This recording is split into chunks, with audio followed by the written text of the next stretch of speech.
Hello friends, मैं सुदेश टाक आप सभी का स्वागत करता हूं आपके अपने YouTube channel Arihant education hub पर। आज के लेक्चर में हम नंबर सिस्टम की स्टडी करेंगे कि नंबर सिस्टम क्या होता है। ठीक है, आप सभी को पता है कि किसी भी टाइप का कंपटीशन एग्ज़ाम हो, ठीक है ना, भले वो टेक्निकल बैकग्राउंड से रिलेटेड हो या फिर नॉन टेक्निकल हो, ठीक है ना, नॉन टेक्निकल हो। टेक्निकल में यानी डिफरेंट टाइप की कोई भी पीएसयू कंपनी से रिलेटेड हो, ठीक है ना, ठीक है, या मतलब इसरो, डीआरडीओ, बेल, गैल, ठीक है ना, इससे रिलेटेड कोई भी एग्ज़ाम हो, ठीक है। नॉन टेक्निकल जैसे एसएससी से हो, रेलवे से हो, ठीक है ना, और मतलब अदर स्टेट गवर्नमेंट जॉब हो, ठीक है ना, जैसे मतलब जैसे आरपीएससी ले लेते हैं तो यानी पटवारी, कांस्टेबल, ये जो भी हो, ठीक है ना। तो इन सब में क्या है कि मैथमेटिक्स का सेक्शन पूछा जाता है और मैथमेटिक्स के सेक्शन में नंबर सिस्टम इम्पोर्टेंट टॉपिक है, ठीक है। तो आज हम इसी की स्टडी करेंगे। तो अभी तक जो फ्रेंड्स इस चैनल पे नए हैं वो प्लीज़ चैनल को सब्सक्राइब करें, वीडियो को लाइक करें और ज़्यादा से ज़्यादा अपने फ्रेंड्स के साथ वीडियो को शेयर करें, ठीक है। हम नंबर सिस्टम को क्या बिल्कुल एकदम जीरो लेवल से, ठीक है, एकदम हाई लेवल तक पढ़ेंगे, ठीक है, बिल्कुल एकदम बेसिक से पढ़ेंगे, ठीक है।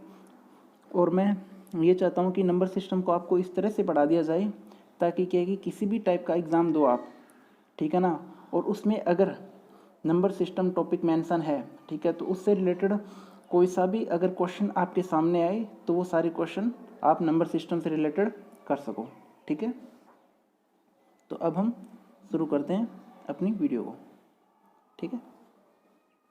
नंबर सिस्टम, तो देखो नंबर सिस्टम क्या होता है कि नंबर को रिप्रेजेंट करने के सिस्टम को नंबर सिस्टम कहते हैं। यानी किसी भी नंबर को जब हम रिप्रेजेंट करते हैं, यानी नंबर को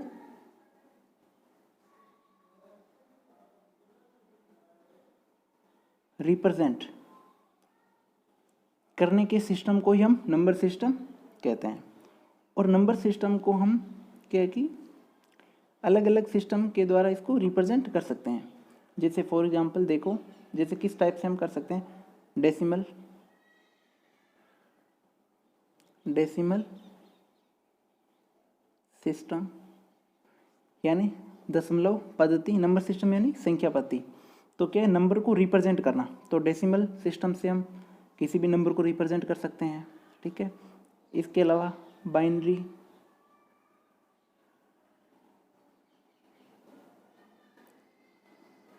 सिस्टम, ठीक है, बाइनरी यानी द्विआधारी पद्धति, ठीक है। इसके अलावा हेक्साडेसिमल सिस्टम, ठीक है, ऑक्टाडेसिमल सिस्टम, ठीक है। तो इस तरह से क्या है कि किसी भी नंबर को जब हम रिप्रेजेंट करते हैं अलग अलग सिस्टम से, ठीक है, तो वो हमारा क्या होता है, नंबर सिस्टम होता है, ठीक है। तो मोस्टली जो हमारे एग्ज़ाम में जो क्वेश्चन आते हैं वो मोस्टली ज़्यादातर डेसिमल सिस्टम से रिलेटेड आते हैं, ठीक है।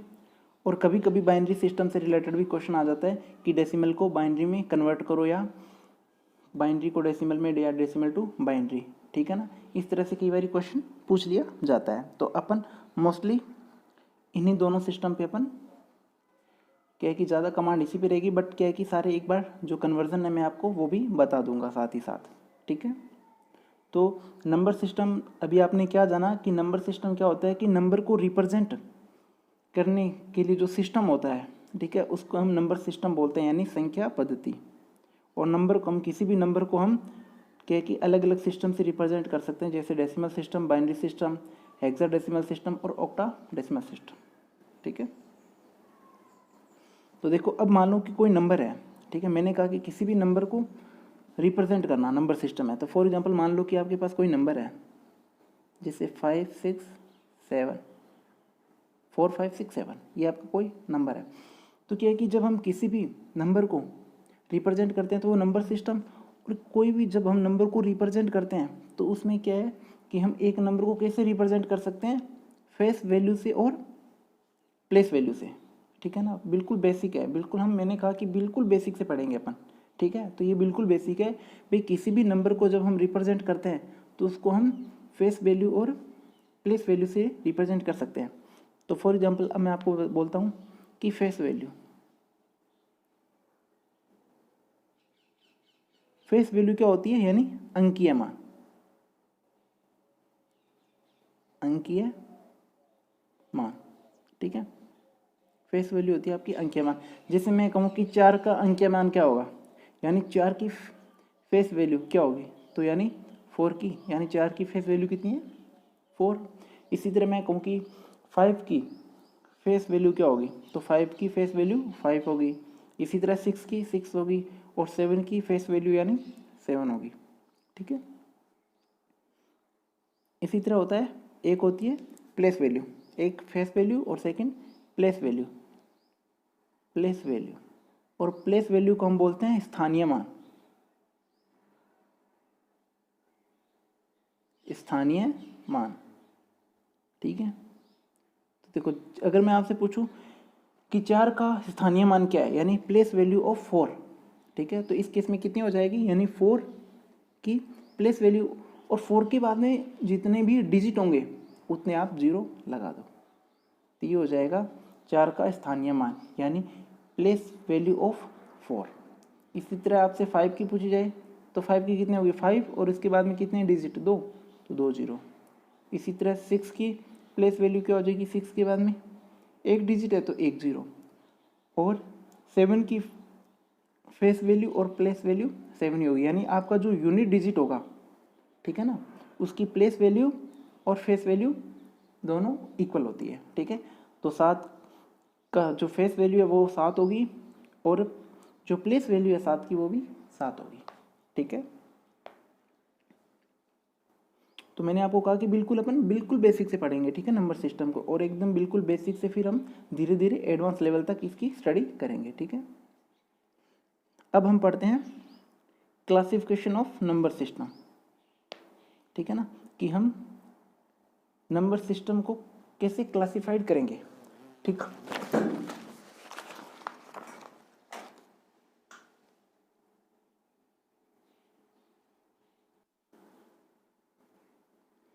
तो देखो, क्लासिफिकेशन ऑफ नंबर सिस्टम, यानी नंबर सिस्टम का कैसे हम क्लासिफाइड करेंगे, ठीक है। तो देखो, यानी क्लासिफाई करना यानी नंबर को तोड़ना, ठीक है ना, यानी नंबर के टुकड़े करना, क्लासिफाई करना, बांटना, ठीक है। तो हम पढ़ेंगे कि कॉम्प्लेक्स नंबर को हम कैसे तोड़ सकते हैं, तो यानी कॉम्प्लेक्स नंबर, ठीक है ना। कॉम्प्लेक्स नंबर यानी सम्मिश्र संख्या, तो ये हो जाती है सम्मिश्र संख्या, सम्मिश्रण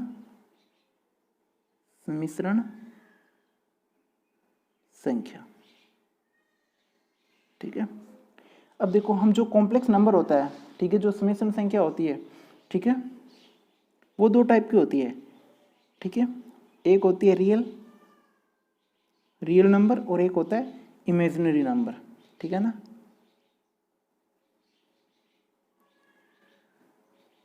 इमेजिनरी नंबर यानी रियल यानी वास्तविक संख्या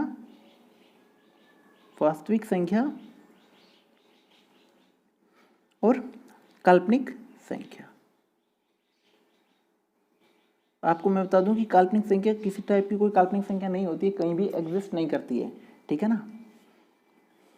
और काल्पनिक नंबर को हम आई से डिनोट करते हैं, और आई हमारा होता है आयोटा। कभी कभी एग्जाम में पूछ लिया जाता है कि आयोटा का मान होगा, ठीक है ना, तो आपको पता होना चाहिए। तो आयोटा, आई इमेजिनरी नंबर होता है, आयोटा जिसे आयोटा बोलते हैं, और आयोटा स्क्वायर बराबर क्या होता है, -1, ठीक है। और आयोटा की वैल्यू होती है -1 का होल रूट, ठीक है ना। तो यानी आयोटा स्क्वायर -1, और आयोटा बराबर क्या हो जाएगा, -1 का अंडर रूट,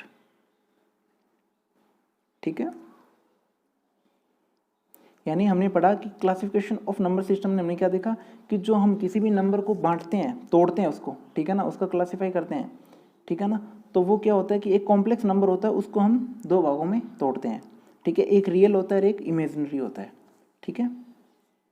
तो यानी वास्तविक संख्या और काल्पनिक संख्या, ठीक है। तो अब हम पढ़ते हैं वास्तविक संख्या। क्या है कि जैसे जैसे मैं आपको बता रहा हूँ वैसे वैसे आपको इसको नोट डाउन करते रहना, ठीक है। मुझे बार बार रफ करना पड़ रहा है, बट आप क्या है कि एक सीक्वेंस पे आपको क्या है कि एक फ्लो चार्ट टाइप में बना लेना, ठीक है। और उसी के मतलब जैसे मैंने आपको रियल नंबर लिखा है तो आप रियल नंबर के नीचे ही आपको उसकी कैटेगरी डिफाइन करते रहना, जैसे जैसे मैं आपको बता रहा हूँ वैसे वैसे आप उसको क्या है कि लिखते रहना, ठीक है। फ्लो चार्ट टाइप में बना लेना, और मुझे बार बार रफ करना पड़ रहा है, ठीक है, वरना प्रॉपर क्या है कि सारी चीज़ें इसमें मेंशन नहीं हो पाएगी। इसलिए तो हमने कहा कि कॉम्प्लेक्स नंबर होता है वो दो भागों में डिवाइड होता है, एक रियल नंबर में और एक इमेजिनरी नंबर में। तो अब हम पढ़ते हैं रियल नंबर। रियल नंबर यानी वास्तविक संख्या, ठीक है।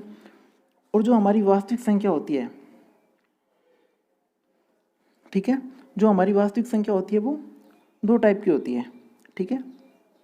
जो हमारी वास्तविक संख्या होती है वो कहाँ से कहाँ लाई करती है, यानी माइनस इन्फिनिटी से लेके पॉजिटिव इनफाइनाइट तक, ठीक है। माइनस इनफाइनाइट से लेके पॉजिटिव इनफाइनाइट तक, यानी माइनस अनंत से प्लस के अनंत तक, ठीक है।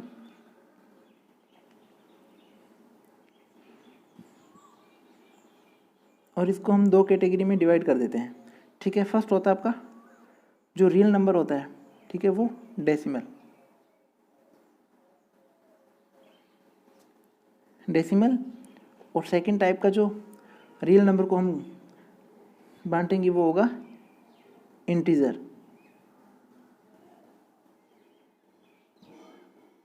इंटीजर यानी पूर्णांक।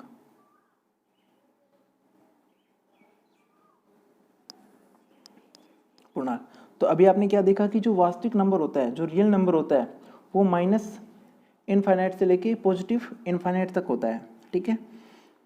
और इसमें हम दो कैटेगरी डिफाइन करते हैं कि एक डेसिमल, ठीक है, और एक होता है इंटीजर, ठीक है ना। क्योंकि हमारा 1 2 3 भी मतलब चलता है, ठीक है। और इसके अलावा हम 0.03 0.83 है ना, इस तरह से हम डेसिमल को भी करते हैं, क्योंकि ये भी एक रियल नंबर होता है। तो रियल नंबर यहाँ से दो टाइप के निकल के आते हैं, ठीक है, एक डेसिमल टाइप के और एक इंटीजर टाइप के, ठीक है। तो देखो अब हम पढ़ते हैं डेसिमल को, ठीक है।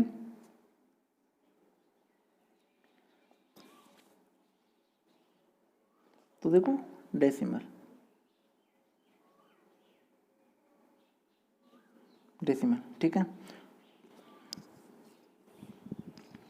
तो देखो डेसिमल को आप कैसे लिख सकते हो, यानी 0.6, ये भी एक तरह का डेसिमल है। 0.3333 ये भी डेसिमल है। 0.12345678 ये भी डेसिमल है। तो अब इन तीनों केस में डेसिमल में आपको क्या डिफरेंस मिला, यानी आपको क्या कॉन्सेप्ट निकल के आया। मैंने जो 3 एग्जाम्पल लिखे तो यहाँ से आपको कौन से कॉन्सेप्ट मिल के आए, ठीक है ना। हम इसको कैसे डिफाइन कर सकते हैं, तो देखो ये देखो 0.6 और उसके बाद में क्या है, कुछ नहीं, तो मैं इसको बोल सकता हूँ 000। तो इसका मतलब 6 के बाद में 0 रिपीट हो रहा है, रिपीट हो रहा है ना। इधर ये हर एक 3 रिपीट हो रहा है, ठीक है। तो इसको मैं लिख सकता हूँ 0.3 बार भी, जो डिजिट रिपीट होगा उसमें मैं बार लगा सकता हूँ, और ये रिपीट नहीं हो रहा। तो इसका मतलब कि जो हमारा डेसिमल है, ठीक है ना, दो दशमलव है, ठीक है, ये अब दो टाइप का आ गया। एक तो आ गया रिपीटिंग और एक आ गया नॉन रिपीटिंग। इसमें कोई भी डिजिट रिपीट नहीं हो रहा, इसमें डिजिट रिपीट हो रहे हैं, है ना। भी 0.6 मैंने लिखा तो पॉइंट के बाद में मैं 000 ऐसे लिख सकता हूँ। तो इसका मतलब हर 0 यानी 6 के बाद में 0 रिपीट हो रहे हैं। इसी तरह मैंने कहा कि 0.3 बार, इसका मतलब 0.33333 यानी 3 रिपीट हो रहा है। और इस केस में कोई भी डिजिट रिपीट नहीं हो रहा, यानी 1 2 3 4 5 6 7 8 9 है ना, इस तरह से 11 12 13 इस तरह से चलते जा रहे हैं। तो यानी कहने का मतलब कि इसमें रिपीट नहीं हुआ ना। तो डेसिमल यहाँ से दो टाइप के निकल गए, एक तो रिपीटिंग डेसिमल, ठीक है, और एक नॉन रिपीटिंग, ठीक है। तो यहाँ मैं आपको बताता हूँ कि डेसिमल यानी डेसिमल एक आपका आ गया रिपीटिंग,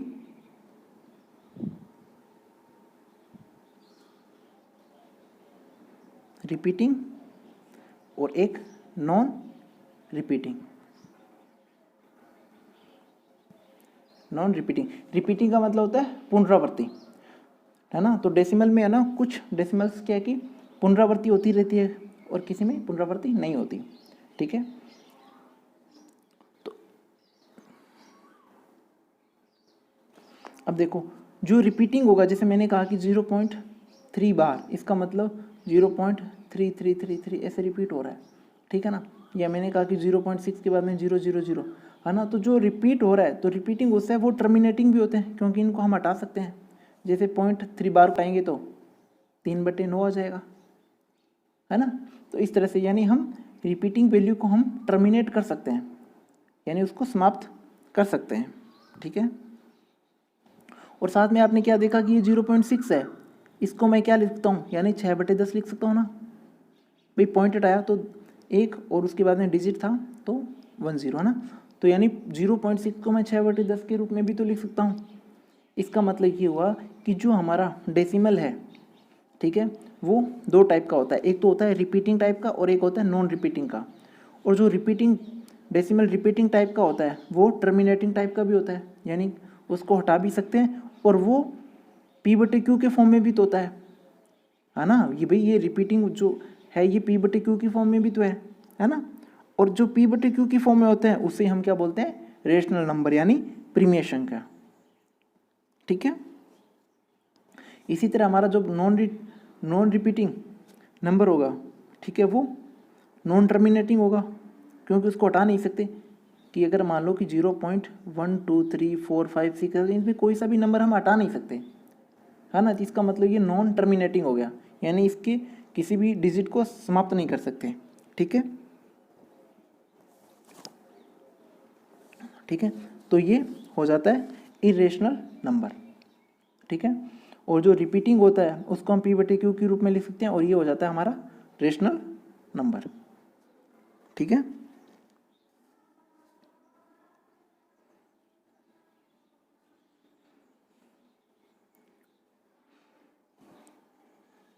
तो यानी आपको मैं बता देता हूँ कि रेशनल नंबर के कुछ एग्जांपल बता देता हूँ।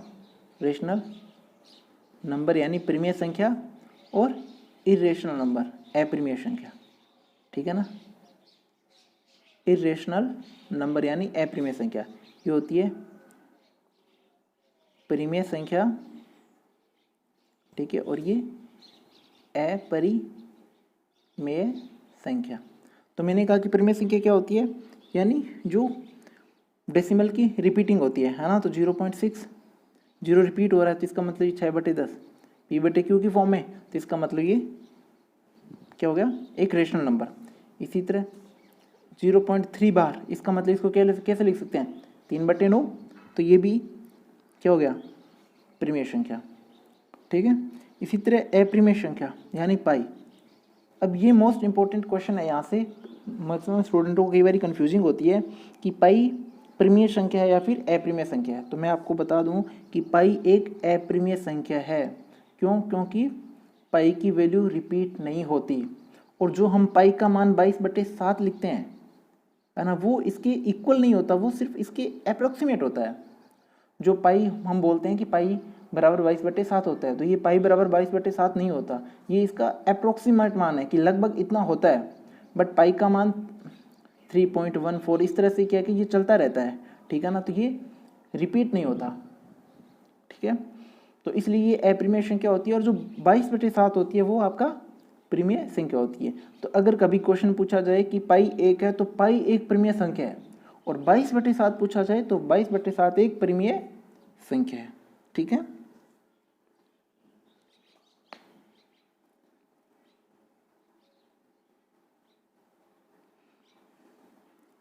और अभी हमने कहा कि जो परिमेय संख्या होती है उसको हम P/Q की फॉर्म में लिखते हैं, और P/Q की फॉर्म में लिखना ही, हम किसी भी नंबर को इस तरह से P/Q की फॉर्म में लिखते हैं तो वही हमारा क्या होता है, फ्रैक्शन, उसे हम फ्रैक्शन भी बोलते हैं, ठीक है ना। यानी फ्रैक्शन यानी P/Q के जो हम लिखते हैं तो वो भी हमारी क्या होती है, फ्रैक्शन होती है, ठीक है। और फ्रैक्शन क्या है कि अलग अलग टाइप से फ्रैक्शन को भी हम लिखते हैं, जैसे प्रॉपर फ्रैक्शन, ठीक है। तो प्रॉपर फ्रैक्शन क्या होती है कि P/Q हो, यानी एक होती है प्रॉपर फ्रैक्शन। प्रॉपर फ्रैक्शन, तो प्रॉपर फ्रैक्शन क्या होती है कि पी बटे क्यू के रूप में, यानी फ्रैक्शन जो भी होगी वो पी बटे क्यू के फॉर्म में होगी। ठीक है, जब क्या है कि क्यू ग्रेटर देन पी, यानी जब पी से बड़ा होगा तो उस केस में जो फ्रैक्शन होगी वो प्रॉपर फ्रैक्शन होगी। यानी जैसे कि 3/7, तो अब ये 7 की वैल्यू 3 से बड़ी है। ठीक है, और इम्प्रॉपर फ्रैक्शन क्या होती है? इम्प्रॉपर फ्रैक्शन वो होती है जो पी बटे क्यू की फॉर्म में तो हो बट इसमें पी बड़ा हो क्यू से। यानी इस केस में 7/3, यानी क्यू से 7 बड़ा है ना, तो इस केस में ये जो फ्रैक्शन होगी, ये जो आपकी भिन्न होगी, ये होगी इम्प्रॉपर। तो कई बार क्वेश्चन में आता है कि कोई एक भिन्न देके उसको बोलते हैं कि इसको प्रॉपर फ्रैक्शन में बनाइए या लिखिए। ठीक है ना, तो आपको ये छोटी छोटी चीज़ें भी ध्यान में रखनी होती है। ठीक है, और एक होती है मिक्स्ड, यानी एक रियल नंबर के साथ पी बटे क्यू की फॉर्म हो। ठीक है, तो ये होती है आपकी मिश्रित भिन्न।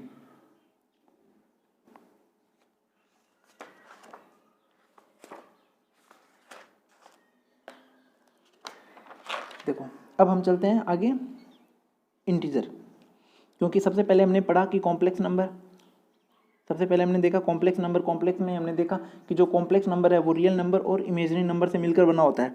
फिर हमने देखा कि जो हमारा रियल नंबर होता है वो डेसिमल टाइप का भी हो सकता है और इंटीजर टाइप का हो सकता है। तो डेसिमल में हमने पढ़ा कि डेसिमल जो रिपीटिंग भी हो सकता है और नॉन रिपीटिंग हो सकता है। तो रिपीटिंग होगा वो हमारा परिमेय संख्या होगी, और नॉन रिपीटिंग होगी वो हमारी इरेशनल नंबर यानी अपरिमेय संख्या होगी। और अपरिमेय संख्या यानी पाई, √2, √3, √7, ये इस तरह से चलते रहेंगे, तो ये अपरिमेय संख्याएं होती है। ठीक है, क्योंकि इनकी जो वैल्यू होती है वो रिपीटिंग नहीं होती, ये रूट में होती है। ठीक है, तो यानी अपरिमेय संख्या और अपरिमेय संख्या पे एक बेसिक से कुछ यानी कॉन्सेप्ट देख लेते हैं।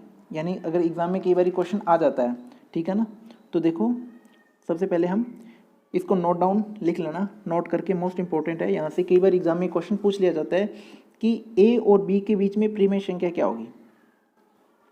ए तथा बी के बीच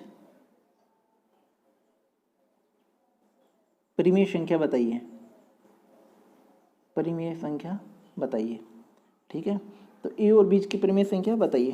तो इस केस में आपको पता रखना है कि ए के प्लस बी बटे के प्लस 1, और यहाँ जो के होता है इसकी वैल्यू होती है 1 2 3। ठीक है ना, आप कुछ भी यहाँ रख सकते हो। कई बार क्वेश्चन में क्या है कि ये ऑप्शन मैच नहीं खाता, जैसे 1 पे मैच नहीं खाता। जैसे फॉर एग्जांपल आपने 1 रखा, तो ए और बीच के ए तथा बी के बीच परिमेय संख्या क्या हो जाएगी, यानी ए के की वैल्यू 1, तो यानी ए प्लस बी बटे 2, ए प्लस बी बटे 2। बट कई बार क्या है कि ऑप्शन में आपको ये नहीं मिलता, तो इस केस में आप क्या रखोगे, 2 रखोगे के की वैल्यू, तो क्या हो जाएगा 2a प्लस बी बटे 2 और 1 3, इस तरह से।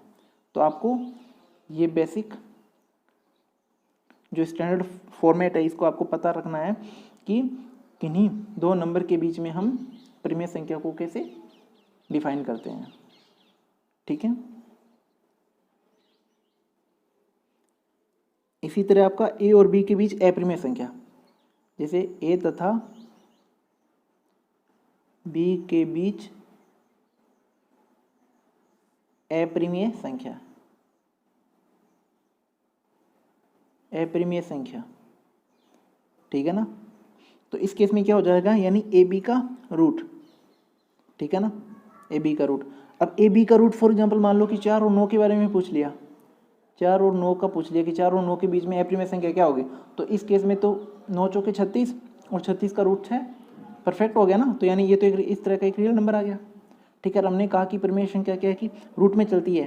ठीक है ना, √2 √3 इस तरह। तो इसको रूट में लिखने के लिए या तो क्या है कि आपको ए बटे बी का रूट या फिर क्यूब रूट, यानी cube root of A B, इस तरह से, यानी 36 का क्यूब रूट, या फिर 2 और 3 हो तो 3 दूना 6 का रूट। तो जैसे फॉर एग्जांपल पूछ लिया जाए कि 2 और 3 के बीच में परिमेय संख्या क्या होगी, यानी 3 और 2 के बीच में, तो 3 और 2 के बीच में परिमेय संख्या क्या होगी, यानी 3 दूना 6 का रूट। 4 और 9 के बीच में क्या होगा, तो यानी क्यूब रूट ऑफ 36, इस तरह से। ठीक है, अब हम नेक्स्ट पढ़ते हैं इंटीजर। ठीक है, क्योंकि हमने रियल नंबर को 2 भागों में डिवाइड किया कि जो हमारा रियल नंबर होता है वो एक तो डेसिमल टाइप का होता है और एक इंटीजर टाइप का होता है। तो अब हमारा होगा इंटीजर, यानी डेसिमल सिस्टम, हमने डेसिमल टाइप का हमने नंबर पढ़ लिया कि डेसिमल क्या होता है, रिपीटिंग और नॉन रिपीटिंग। ठीक है, अब हम पढ़ेंगे इंटीजर। इंटीजर, इंटीजर यानी पूर्णांक, पूर्णांक। तो क्या है कि जो सारे के सारे जो हमारे इंटीजर होते हैं वो सारे के सारे क्या होते हैं, रेशनल नंबर होते हैं। ठीक है, नहीं, ये सारे के सारे क्या होते हैं, परिमेय संख्या होती है। ठीक है, कैसे कैसे अगर मैं आपको फॉर एग्जांपल कहूँ कि पूर्णांक, और पूर्णांक को आपको पता है कि पूर्णांक क्या होते हैं, यानी 3 टाइप के होते हैं पूर्णांक, यानी पॉजिटिव, जीरो और नेगेटिव। ठीक है ना, इस केस में अगर मैं पॉजिटिव पूर्णांक की बात करूँ जैसे 2, तो अब ये रेशनल नंबर कैसे हो गया, 1। ठीक है ना, बट्टे में हमने 1 लिखा तो ये p/q की फॉर्म होगी, और p/q की फॉर्म हमारी क्या होती है, रेशनल नंबर, यानी परिमेय संख्या। परिमेय संख्या भी तो बोलते हैं ना इस तरह से। ठीक है ना, तो ये हमारी हो जाती है, यानी इसका मतलब ये होगा कि all integer are rational number, यानी सारे के सारे जो हमारे इंटीजर होते हैं वो सारे के सारे रेशनल नंबर होते हैं। ठीक है, इंटीजर यानी पूर्णांक। ठीक है, और पूर्णांक यानी यहाँ 3 टाइप के पूर्णांक होते हैं, पॉजिटिव पूर्णांक, जीरो और नेगेटिव पूर्णांक। ठीक है, तो जो पॉजिटिव पूर्णांक होते हैं, ठीक है, इनका सेट होता है, यानी 1 2 से लेके यानी इनफाइनाइट तक, यानी 1 से लेके इनफाइनाइट तक। तो यानी ये सेट ऑफ नेचुरल नंबर, और इसे हम बोलते हैं सेट ऑफ नेचुरल नंबर, यानी प्रकृति से हमें जो नंबर मिले हैं वो हमें 1 से लेके नंबर मिले हैं। ठीक है, बट क्या है कि ये जो जीरो है ये हमें बाद में मिला है, क्योंकि ये हमारे क्या है कि आर्यभट्ट ने खोजा था जीरो को। ठीक है, तो जब राम का टाइम था, भगवान राम का, ठीक है ना, तो उस टाइम जीरो की खोज नहीं हुई थी। तो जो रावण के बोलते हैं ना कि रावण के 10 सर थे, तो वो 10 कौन से थे, वो ये 10 सर थे। ठीक है ना, उस टाइम जीरो की खोज नहीं हुई थी, उसके बाद में जीरो की खोज हुई। और जब जीरो को क्या है कि ये जो सेट ऑफ नेचुरल नंबर है, हमारे जो प्राकृतिक नंबर है जो हमें प्रकृति से मिले हैं, ठीक है ना, इसके साथ हमने इंक्लूड कर दिए, यानी फिर जीरो को इसके साथ इंक्लूड कर दिए नेचुरल नंबर के साथ, यानी 1 2 से फिर इनफाइनाइट तक, है ना, फाइनाइट तक, है ना। तो फिर ये हमारे हो गए कि सेट ऑफ होल नंबर, यानी पूर्ण संख्याओं का समुच्चय। ठीक है, और ये प्राकृतिक संख्याओं का समुच्चय, और ये फिर पूर्ण संख्याओं का हो जाता है, यानी होल नंबर। तो यानी जब हम क्या है कि जीरो को इंक्लूड करते हैं नेचुरल नंबर के साथ, तब जो हमारा सेट होता है वो क्या है कि एक पूर्ण संख्याओं का सेट होता है। इसी तरह माइनस इंटीजर क्या होता है कि माइनस इनफाइनाइट से लेके, यानी -3 -2 और -1, इस तरह का इनका जो ये सेट होता है वो होता है नेगेटिव इंटीजर। ठीक है, इसके अलावा इंटीजर को हम अदर, यानी कुछ अदर भी डिफाइन करते हैं। ठीक है ना, तो वो क्या होता है कि जैसे हमने इंटीजर को 3 भागों में डिवाइड कर दिया, तो इसी तरह इंटीजर को हम कुछ इस तरह भी डिफाइन कर सकते हैं। ठीक है, वो क्या हो जाता है कि इवन और ऑड, इवन इंटीजर और ऑड। तो इवन क्या होता है, यानी सम, इवन यानी सम, ऑड यानी विषम। ठीक है, तो यानी वो नंबर जो 2 से डिविजिबल हो, यानी 2 से भाग जाए, जिस नंबर में 2 का भाग जाए, ठीक है ना, तो नंबर इज डिविजिबल बाय 2, यानी 2 से भाग जाए, तो वो होते हैं इवन, और जिनमें 2 का भाग नहीं जाए वो होता है ऑड, यानी विषम। ठीक है,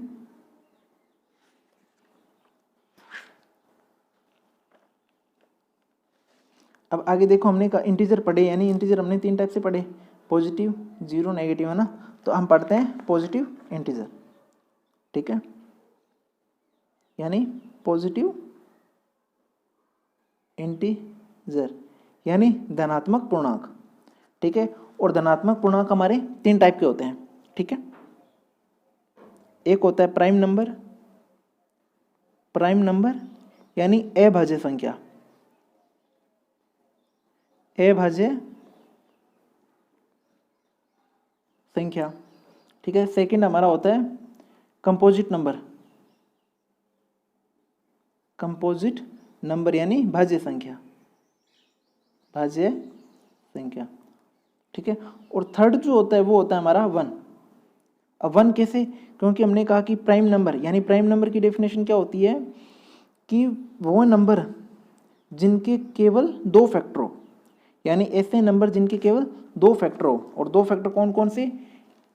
एक तो हो ओनली फॉर 1, ठीक है, और एक मतलब समय वो नंबर, ठीक है ना।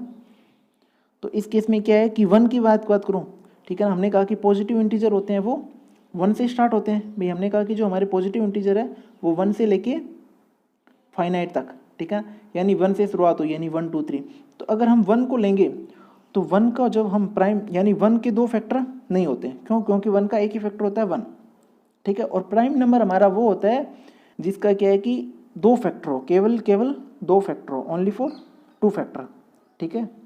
और उसमें से यानी एक तो ओनली फॉर 1 हो और सेकंड जो फैक्टर हो वो मतलब समय यानी खुद वो नंबर हो, ठीक है। तो इसी तरह फिर हम 2 से स्टार्ट करेंगे, यानी 1 2, तो 1 को हम लिखेंगे कि ये न ही तो प्राइम नंबर है और न ही कंपोजिट संख्या है, ठीक है। क्योंकि कंपोजिट संख्या क्यों होती है? क्योंकि कंपोजिट संख्या वो होती है जिसमें क्या है कि मोर देन 2 फैक्टर हो, यानी 2 से अधिक फैक्टर हो जिसके, वो होती है कंपोजिट नंबर। तो 1 में क्या है कि ना ही तो वो प्राइम नंबर है और ना ही कंपोजिट नंबर है, इसलिए हमने 1 को अलग कैटेगरी डिफाइन की है, ठीक है। तो प्राइम नंबर यानी जैसे 2, तो 2 से स्टार्ट होगा प्राइम नंबर, ठीक है। तो प्राइम नंबर 2 यानी 2 में क्या है कि 2 के केवल 2 गुणनखंड है, यानी 2 फैक्टर हैं, एक तो ओनली फॉर 1 और सेकंड यानी ये खुद एक संख्या, ठीक है। और आपको ये भी इंपॉर्टेंट रखना है कि एक ऐसा प्राइम नंबर इवन कौन सा है, तो वो है 2। तो 2 एक ऐसा प्राइम नंबर है जो केवल इवन है, इसके अलावा और कोई सा भी प्राइम नंबर ऐसा नहीं है जो इवन हो यानी सम संख्या हो। तो जैसे 3 5 7 11 13 17 19 यानी जितने भी प्राइम नंबर है, ठीक है ना, ये कोई भी सम संख्या नहीं है, केवल 2 ही एक ऐसा प्राइम नंबर है, ठीक है, जो सम संख्या भी है, ठीक है। तो आपको ये बात भी ध्यान में रखनी है, ठीक है। साथ में आपको ये भी पता होना चाहिए कि 1 से लेके 50 तक की संख्या में जो हमारे प्राइम नंबर होते हैं वो कितने होते हैं? 15 प्राइम नंबर, ठीक है। और 50 से लेके 100 तक की संख्या में हमारे प्राइम नंबर होते हैं 10 प्राइम नंबर, ठीक है। और 1 से लेके 100 तक कितने हो जाएंगे? टोटल ऐड कर दो तो कितने हो जाएंगे? 25 प्राइम नंबर। तो 1 से लेके 100 तक की संख्याओं में 25 प्राइम नंबर हो जाएंगे, ठीक है।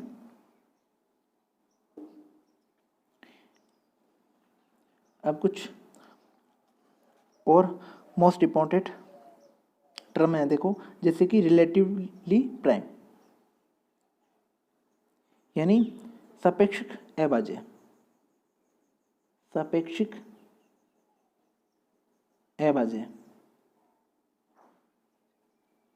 ठीक है ना। तो कई बार क्वेश्चन सिंपल सा पूछ लेता है कि आपको निम्न आपको क्या कि ऑप्शन दिए होते हैं नीचे, ठीक है, इनसे पूछ लेता है कि आप में से इनको आपको बताना है कि रिलेटिवली प्राइम नंबर का सेट कौन सा है, ठीक है ना। छोटी सी बात पूछ ली जाती है, तो आपको इसकी डेफिनेशन पता होनी चाहिए। बेसिक से डेफिनेशन है कि यानी सेट ऑफ 2, यानी मतलब क्या है कि ऐसे नंबर का सेट, ठीक है ना, जिसका HCF केवल 1 हो, ठीक है ना। तो जैसे 1 और 3, ठीक है, तो तो ये जो सेट है तो ये कौन सा है, रिलेटिव प्राइम। क्यों, क्योंकि 1 और 3 इसका जो HCF है वो केवल 1 है। इसी तरह 9 और 25, ठीक है ना। तो ये जो सेट है रिलेटिवली प्राइम का, तो इसमें भी HCF 1 है। तो कई बार क्वेश्चन पूछ लिया जाता है कि आपको 4 ऑप्शन दिए जाते हैं, 4 ऑप्शन में अलग अलग सेट होते हैं और आपसे सिंपल सा पूछ लिया जाता है कि आपको निम्न में से रिलेटिवली प्राइम सेट को बताइए, ठीक है।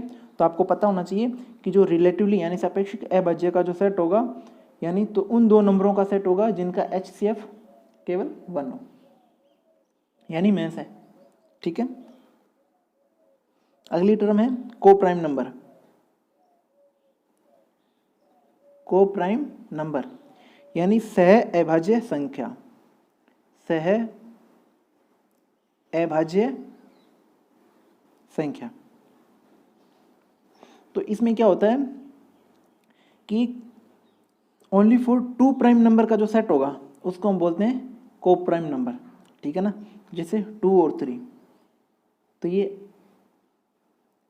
ऐसे प्राइम नंबर का सेट है, ठीक है ना, यानी 2 प्राइम नंबर का सेट है। जैसे 5 और 7, ठीक है ना, 7 और 11, 11 और 13, ठीक है ना। तो इस तरह से यानी ऐसे प्राइम नंबर का सेट हो, ठीक है ना, 2 प्राइम नंबर का सेट हो, उसे हम बोलते हैं को प्राइम नंबर यानी सह अभाज्य संख्या, ठीक है। और फिर हमारी लास्ट टर्म होती है twin prime number, twin prime number, ठीक है। इसमें क्या होता है कि ऐसे प्राइम नंबर का सेट होता है जिनका डिफरेंस 2, ठीक है, यानी ऐसे प्राइम नंबर का सेट जिनका डिफरेंस क्या हो, 2 हो, डिफरेंस यानी 2 हो। जिसे 5 और 7 यानी ये दोनों संख्याएं प्राइम नंबर है और दोनों का डिफरेंस कितना है, 2। इसी तरह 11 और 13, ठीक है ना। तो यानी ऐसे प्राइम नंबरों का सेट, ठीक है ना, जिनका डिफरेंस क्या हो, 2 हो, तो उसे बोलते हैं हम ट्विन प्राइम नंबर। तो ये बेसिक सी बातें थी, ठीक है ना, रिलेटिव को प्राइम और ट्विन प्राइम के बारे में, ठीक है। तो यहाँ से 1 लाइनर क्वेश्चन कभी मोस्टली कई बार पूछ लिया जाता है एग्जाम में, ये छोटी सी बात पे, तो आपको पता होना चाहिए। तो अभी तक जो फ्रेंड्स इस चैनल पे नए हैं तो वो प्लीज़ इस चैनल को सब्सक्राइब करें, वीडियो को लाइक करें और ज़्यादा से ज़्यादा अपने फ्रेंड्स के साथ शेयर करें, ताकि जिससे क्या कि मोटिवेशन मिलता रहे और आपको इस तरह की वीडियो मिलती रहे, ठीक है। तो मैं आपको फिर से बता दूं कि हम क्या है कि मैथमेटिक्स के जो भी चैप्टर पढ़ेंगे वो बिल्कुल बेसिक से पढ़ेंगे, एकदम बिल्कुल बेसिक से लेके एकदम एडवांस लेवल तक के पढ़ेंगे, ठीक है ना। और किसी भी कंपटीशन एग्जाम में उस टॉपिक से रिलेटेड जो भी क्वेश्चन आएंगे, ठीक है ना, तो क्या है कि हम इस तरह से उस टॉपिक को तैयार करेंगे कि किसी भी एग्ज़ाम में उस टॉपिक से कोई भी क्वेश्चन आए तो हम उसको छोड़े नहीं, ठीक है ना, वो सारे क्वेश्चन हमसे बने। तो आशा करता हूँ कि ये वीडियो आपको पसंद आई, ठीक है ना। तो मिलते हैं नेक्स्ट वीडियो में, और कल की वीडियो में हम क्या है कि कन्वर्जन पढ़ेंगे बाइनरी नंबर का। तो अभी ये क्लासिफिकेशन इतना ही था नंबर सिस्टम पे, ठीक है ना। कल की वीडियो हमारी क्या है कि कन्वर्जन पे रहेगी, ठीक है। और उसके बाद में हम step by step unit digit, ठीक है ना, डिविजिबिलिटी रूल, इस तरह से 1 बाय 1 स्टेप बाय स्टेप हम नंबर सिस्टम को पढ़ेंगे, ठीक है। तो thank you for watching video, धन्यवाद।